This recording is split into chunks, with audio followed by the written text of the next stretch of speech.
Hello, my name's Astrid, and I'm a 60-year-old woman. I recently disowned my son because he tried to essentially poison me. I feel like I've lost my child, and while things are better, I still can't help but look back. So I figured I'd just share my story with you. I had my son, Damon, at the age of 21. We were really close, especially considering that I didn't work for a long time because my husband took care of us financially. When Damon was around 12, I went back to studying and got myself a degree. That allowed me to start working, and I got myself a pretty good job. My pay, along with my husband's, meant that we had a pretty solid amount of savings. We invested in a lot of things, and I'm still reaping the benefits of them today. Anyway, my husband got diagnosed with cancer when Damon was 16 and passed away a year after his diagnosis. Damon and I were shattered. It took us a long time to fully heal, but Damon had made up his mind to do medicine for college. He had watched how kind the nurses were to my husband during his final days, and Damon decided that that was how he wanted to be. In college, Damon met his now ex-wife. The both of them got married shortly after graduating, and his wife got pregnant with my granddaughter, June. Damon had just started working, and his shifts were at very odd times, and that put a lot of stress on his relationship with his wife. But they worked through it. Things started to come together for them when Damon's wife got a brilliant job offer in another state. The three of them moved there, and I only ever saw them during the holidays after that. That's how things were for the next 16 years. Until one day, Damon caught his wife cheating on him. He had come back home unexpectedly early and caught her in bed with her co-worker. Suffice it to say, that marriage ended pretty badly. Since his ex-wife earned more money than him, she bought their house and had everything written in her name, so he had practically no right to it. She also happily gave up custody of June. Damon ended up coming back to our hometown after the divorce was finalized. He looked like a mess, and so did June. I offered to let them stay with me, but Damon insisted on getting an apartment for him and June. I helped them out as much as I could, and within a few months they didn't need me over as often. They began to settle in, and June went back to high school with ease. One day Damon called me while I was at work. "Hey, Mom." "Hi, sweetie. How's everything going? Are you settling in well?" "Oh, yeah, everything's going well." "And how's June? Is she making friends in school?" "June's a social butterfly. She's always got a whole friend group. In fact, I think it's only been a handful of times that I've returned home to only the two of us at home." "Well, that's good to hear.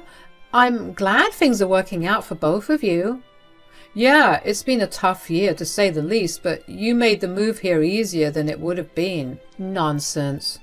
"No, June has taken to cooking recently, and she makes these lovely dishes. So while we can't do much to show you how much we appreciate you, we can most definitely provide you with some good dinners." "Oh, Damon, there's no need for all that. Let June focus her energy on studying right now. And there's no need to do anything to show me you appreciate my help. Just seeing both of you living happily is more than enough." "No, Mom, I insist. June would love to have you over as well." "All right. I would love to spend more time with both of you anyway." "Great. I'll come pick you up at around 6 p.m. this weekend." No, I'll drive over, but I'll see you there." "See you, Mom." I was genuinely touched by Damon's offer, and I was excited to spend time with both of them. When the weekend came, I went over with a bottle of wine and some chocolates for June. Damon and June greeted me warmly, and then Damon and I sat down to drink some wine. I tried to go into the kitchen and help June out as she finished cooking the meal and setting it up, but Damon insisted that I sit with him instead. Dinner was absolutely lovely.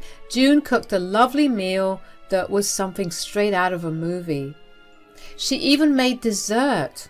Damon kept asking me if everything was all right with the meal, and I assured him that it was. I left shortly after dinner, and while I was driving, my stomach started to hurt. Now, I don't usually get stomach aches because I take very good care of my gut health, so I knew that something was seriously wrong. I tried to power through the pain, but then I began to feel lightheaded.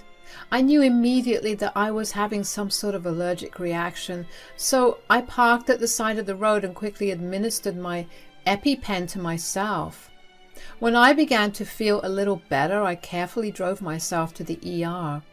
I couldn't help but wonder what the cause was. I was only allergic to sesame and tree nuts, both of which Damon knew of, so I was sure that he didn't let June put those in the food. The doctors quickly checked me in and took my vitals to make sure that I was going to do okay. They asked me to stay back for the night just to make sure that I was not going to go into anaphylactic shock later. Once I was alone in my room, I called Damon to inform him about my situation. "Mom, did you reach home safely?" "Damon, I don't want you to freak out, but I'm in the hospital right now." "What? What happened?" "Well, I don't know. On my way home, I began to feel really queasy and my skin became itchy. And I began to feel really lightheaded. I immediately knew that it was an allergic reaction." "Oh my God, did you have your EpiPen with you?" "Oh yes, thankfully. I never leave home without it, but I managed to get myself to the hospital after I administered it to myself." "What's the doctor saying?" "Everything's fine, but they've kept me here just to make sure that I'll be okay." "Okay, that's good." "Did June have any tree nuts or sesame in her food?" "No, not anything that I know of." "Did you eat something on the way back home?" "I didn't." "Do you think there must have been some sort of cross-contamination?" "I don't think so. I made sure June only cooked with freshly opened ingredients." "That's concerning then. You know what? I'm too tired to think about it. We'll just figure it out another time." "Yes, you just take your time and recover well. I'm so sorry that happened to you. I'll swing by right now and check in on you." "Oh, that's all right, sweetie." No, I insist. I'll be more careful next time. At least I hope you'll come over again another time. June was really happy that you liked her food." "Of course I'll come over again. What happened today was just an unfortunate mishap. Besides, I loved the food and I loved spending time with you guys even more." "I'm glad. I'll see you in a bit, Mom. Just get some rest until then." Damon came over rather fast and he stayed with me for a while. He made sure I was doing okay before leaving. I managed to fall asleep and went back home the next day. I was fine after that, and Damon kept calling to ensure that I was okay. It felt nice to have him care for me that much. About a week later, Damon and June invited me over again for dinner. June seemed unfazed about what happened, and I didn't dwell on it too much. Once again, I tried to help June in the kitchen, but Damon insisted that I didn't help.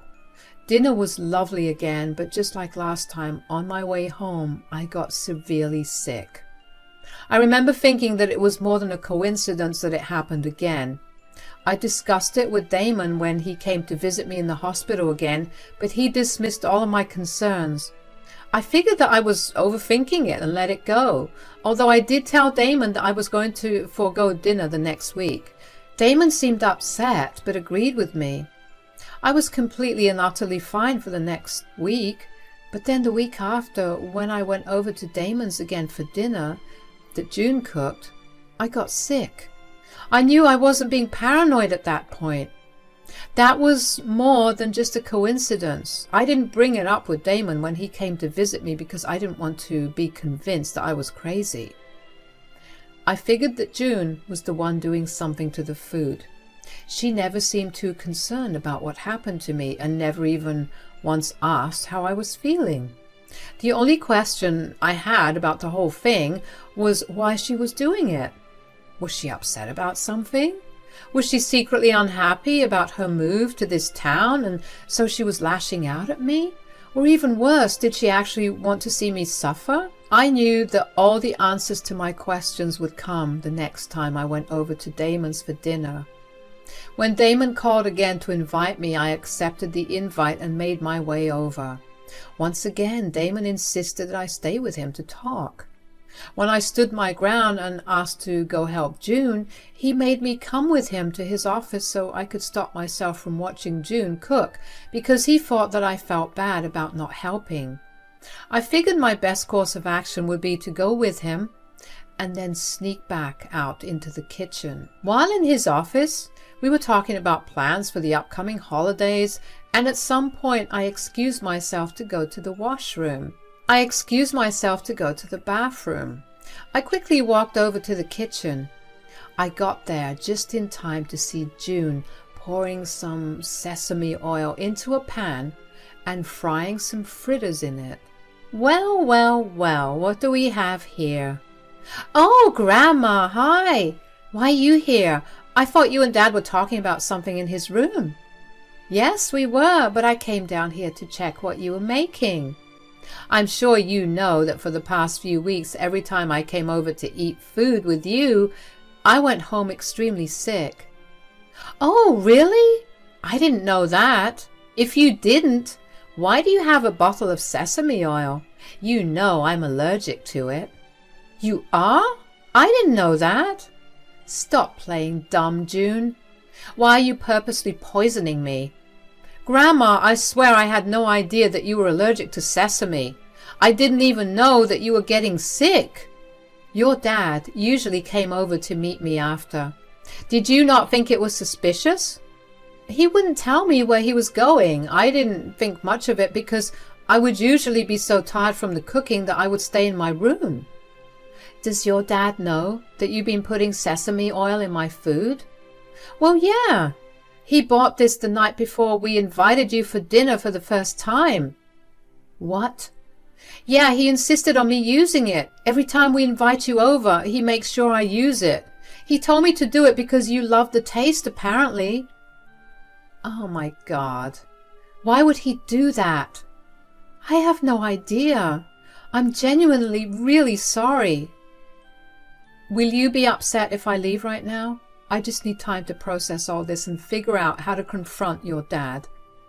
I won't mind, but Dad is going to get upset. I mean, I could make you something else and you could pretend like everything's fine.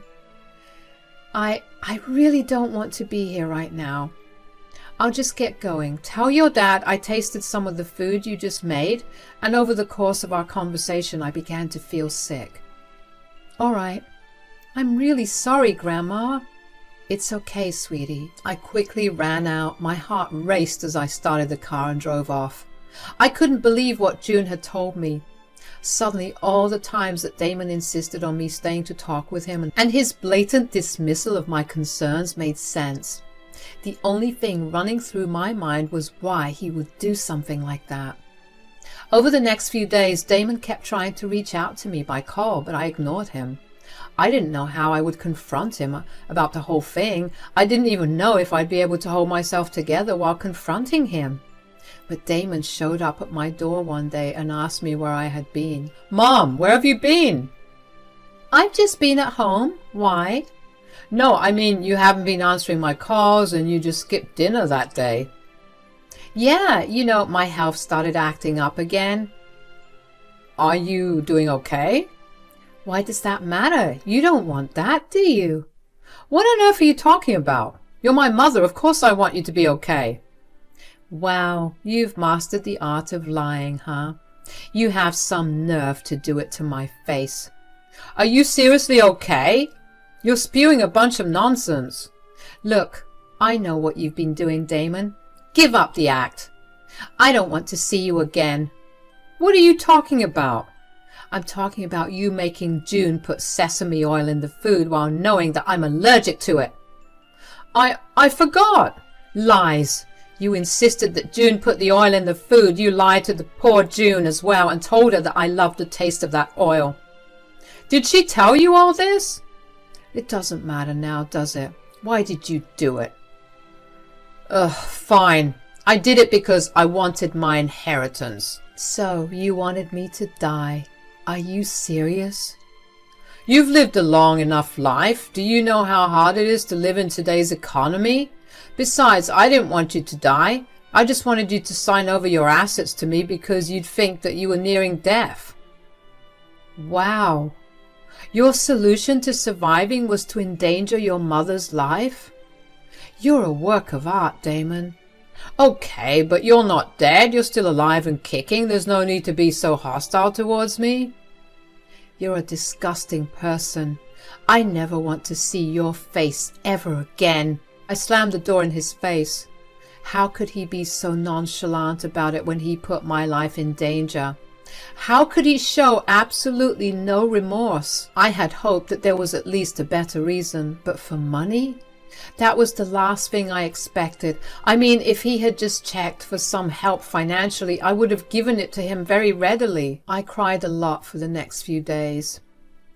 I kept wondering if he actually confessed to poisoning me, and then I remembered that I had a security camera outside my front door. I checked the footage and heard everything all over again, and then I knew that I never wanted to see Damon ever again. Even so, the fact was that I had lost a son. A part of me wondered if I brought him up the wrong way, which made him resort to such extreme measures instead of just openly talking to me about it. I knew the divorce was hard on him in every aspect, but this was beyond low. After a few days, the sadness and hurt began to ebb away, and a new emotion settled in me: anger. Not only had he poisoned me, but he also put June in danger. If something had to have happened to me, what were the chances that he would take the blame for it? If he was willing to poison his mother for money, why wouldn't he throw his daughter under the bus for it? I knew that I needed to protect June at all costs, so I reached out to her privately and explained to her what had happened. June was horrified at what her father had been intending to do and began apologizing profusely. She kept telling me she had no idea and at some point was bawling on the phone. I managed to calm her down and reassure her that I was not mad at her at all. I told her that I wanted her to come live with me because, in my eyes, her father was a danger. June readily agreed to that, and I told her that we'd figure out the details of her moving in soon. After that call, while I was trying to figure out how to get June to move in with me without Damon making a fuss, I realized that I wanted Damon to feel even bigger repercussions for what he did to me. So I emailed the hospital where Damon worked. I told him about what their employee had done to me and sent them the recording as proof of his admission. I called June after that and told her what I had done. I told her to have her things packed and make an excuse about staying over at a friend's place for a few days because they invited her over. June told me she would be there the next morning. Thankfully, June arrived safely. It wasn't an unbelievable excuse considering her social status at school was pretty well known. Damon didn't think much of it, as it happened quite frequently. I unblocked Damon, and it didn't take long for Damon to call me. "What the hell did you do?" "I have no idea what you're talking about." "You recorded our previous conversation." "I just wanted proof that I wasn't going crazy. I didn't want my heart to ever soften towards you because you were my son." "But you sent it to my hospital. The past few days have just been hell." "Oh, wow, look at that. The consequences of your actions have caught up to you." "They took away my medical license. My only source of livelihood is gone, all because of you. How could you do this?" "If you're so comfortable poisoning your mother, I see no reason for you to be a practicing nurse. They were right for taking it away. Do you even know how hard I struggled for this? In just a moment, everything got taken away." "Do you know how much I struggled to raise you? And for something so selfish, you turned around and thanked me by poisoning me." "What would you have done in my place, huh? June and I were always days away from being on the streets. Now, I don't know what's going to happen." "You could have just asked me if you and June could stay with me. You didn't have to try and steal what was going to be yours anyway. What's going to happen now is that June will come live with me. As for you, I don't care. Figure it out yourself." "You don't take June away from me. She's still a minor." "I could get CPS involved if you like. They'll take one look at your record and I'll get custody. Besides, she's of legal age to make her own decision about which relative she wants to live with." "You ruined my life. I should have never come back." "No, you should have never tried to do something as stupid as poison your mother. Anyways, if you succeeded, you would not have gotten my property." "What are you talking about?" "Everything I have and own would have gone to June. I never intended for you to have anything. You had established yourself as a grown adult with his own money. I wanted June to have something to her name." "You jerk! How could you?" "Well, goodbye, Damon. All the best with everything." I was happy that Damon was going to face the consequences of his actions. I was glad that I took the step to ensure that he could harm no one else as he had harmed me. June moved in with me that day, and I was also glad that she would be safe from Damon. Damon kept blowing up my phone with messages telling me what a horrible mother I was. It pained me to read those texts. At some point I even questioned my decision to expose him like that. But I knew I did right, if not by myself, by June. She was needlessly put in a position where she would have been put to blame. I blocked Damon for my peace of mind, but that didn't stop him. He began to show up at my house every other day. He would keep banging at the door, demanding that I open it so we could talk. It was around this time that I genuinely began to fear for my life, so I reported him to the police, and I also filed for a restraining order against him. He hasn't bothered us since. I've taken June fully under my wing, and I plan to support her in every way I can. The first thing I did was to put her in therapy. The poor child had gone through so much in such a short span of time, and I thought she could use some help with coping with everything. June has been upset about what her father did and has been profusely apologizing for it. She refused to cook for a long while after she found out about what her dad had done, but I'm slowly reintroducing her to it. It's been a good few months since we left Damon behind, and things are looking up. June got into a few good colleges and she'll be graduating high school in a few months. We're having a lovely time bonding with each other, and we're excited for what the future will look like for us. I don't know what happened to Damon, nor do I care to find out. I'm happy to be alive, and I'm never taking my good health for granted again.